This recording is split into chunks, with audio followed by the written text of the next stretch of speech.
So we've seen that we can express quadratic functions in general form. Sometimes we can express quadratic functions in what's called factored form, which is what we're looking at here, in the form a times the factor x minus r times the factor x minus s. And so when we can write a quadratic function this way, or when a quadratic function is written this way, we can quickly identify there are two x values where the output of the function is going to be 0. Namely, if x were equal to r, then this first factor would be 0, and the product would therefore be 0, the output would equal 0. And if x were equal to s, that would make this factor 0, and that would make the output of the function equal to 0. So when we have quadratics written in this form, what we can see is that for each of these factors, we get a different x-intercept. So for example, this could be s, and this could be r. So here are two values of x where the output y is equal to 0. The constant a, this tells us the same thing as it did with general form, namely if a is positive, the parabola will open up, and if a is negative, then the parabola opens downward. So let's take a look at some examples of some graphs of quadratic functions on the next slide, and based on these graphs we can identify the signs of these parameters a, r, and s. In this example, we have 5 graphs of quadratic functions given in parts A through E. And based on some of the properties of each of these graphs, we want to identify whether the constants A, R, and S once we write the quadratic in factored form would be positive, 0, or negative. And so here we're going to assume that the constant r is less than or equal to s.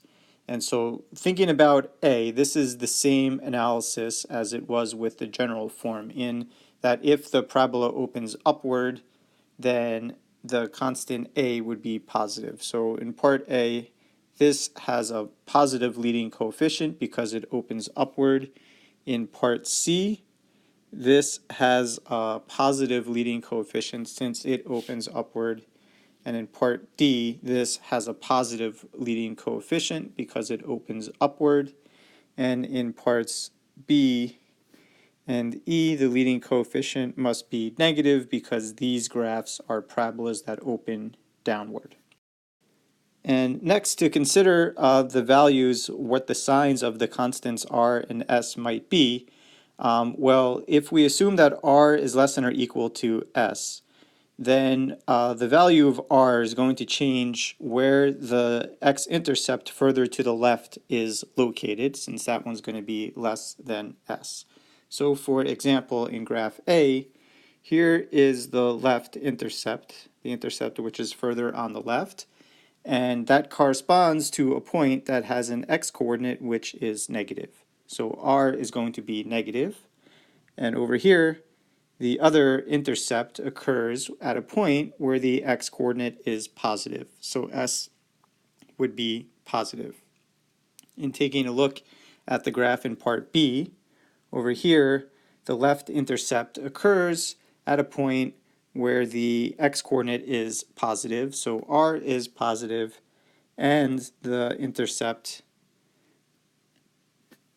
where at the point in green, has a positive s-coordinate. So since both of these intercepts occur at points that have positive x-coordinates, both the constants r and s are positive. And in part C, here is the intercept which is on the left.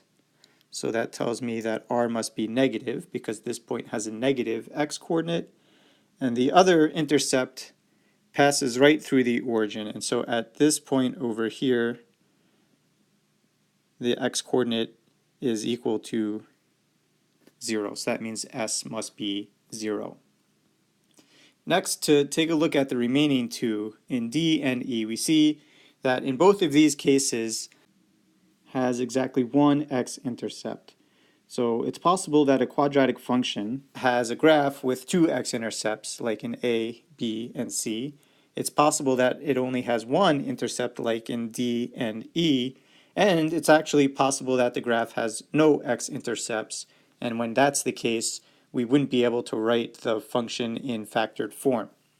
So in parts D and E, when we have only one intercept, that means that this factor x minus r has to equal x minus s, that we only have one factor that occurs two times.